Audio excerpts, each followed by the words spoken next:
আগামীকাল ভারতের বিরুদ্ধে শুরুর একাদশে থাকতে পারেন বসুন্ধরা কিংসের মিডফিল্ডার সিনিয়র সোহেল রানা। কারণ গত কয়েক বছর ধরেই মিডফিল্ডে কাবরেরার প্রথম পছন্দ এই ফুটবলার। এমনকি সোহেল রানাকে খেলানোর জন্য অধিনায়ক জামাল ভুঁইয়াকে পর্যন্ত বেঞ্চ করেছেন কাবরেরা। গত বছর ভুটানের বিরুদ্ধে ফ্রেন্ডলি ম্যাচে ডি বক্সের বাইরে নিজ দলের তিনজন ফুটবলার ফাঁকা থাকার পরেও তাদের পাস না দিয়ে অপ্রয়োজনীয় স্কিল শো করতে গিয়ে বল লুজ করে দলকে বিপদে ফেলেন তিনি। মিতুল মার্মার দারুণ সেভে সেই যাত্রায় রক্ষা পায় বাংলাদেশ দল। গত সাফের সেমিতে কুয়েতের বিরুদ্ধে সোহেল রানার পারফরমেন্স এতটাই জঘন্য ছিল যে ডাগ আউটের দিকে লক্ষ্য করে গোলরক্ষক জিকো বলেছিলেন এই প্লেয়ারটাকে চেঞ্জ করো। সেই সময় পুরো ম্যাচে নিজের করা একের পর এক ভুলের কোনো দুঃখ প্রকাশ না করে উল্টো জিকোর ওপর রাগ দেখায় সোহেল রানা। লেফট ফ্ল্যাঙ্ক দিয়ে সেখানে আল ব্রাউশি তিনি উঠে যাচ্ছিলেন, এখনো কিন্তু সুযোগ রয়েছে, তবে আনিসুর রহমান জিকো যেখানে আছেন তিনি সেখানে রেডি ছিলেন। সোহেল রানা যেভাবে বলটা ক্লিয়ার করেছেন সেটা আনিসুর রহমান জিকোর খুব একটা পছন্দ হয়নি, কারণ তাকে আরো একবার চাপ।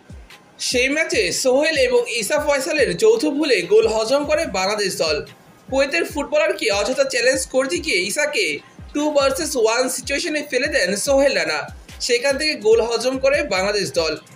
এছাড়া সেই আসরে তার ভুলে গোল পায় মালদ্বীপ। সাফ চ্যাম্পিয়নশিপে মালদ্বীপের বিরুদ্ধে ম্যাচ খেলছে বাংলাদেশ দল।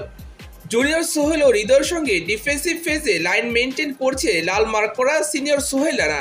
খেলার সময়টা লক্ষ্য করুন কত মিনিট তখন চলছে ম্যাচের 16 মিনিট 42 সেকেন্ড। এরপর মালদ্বীপের ফুটবলাররা ব্যাক পাস খেললো।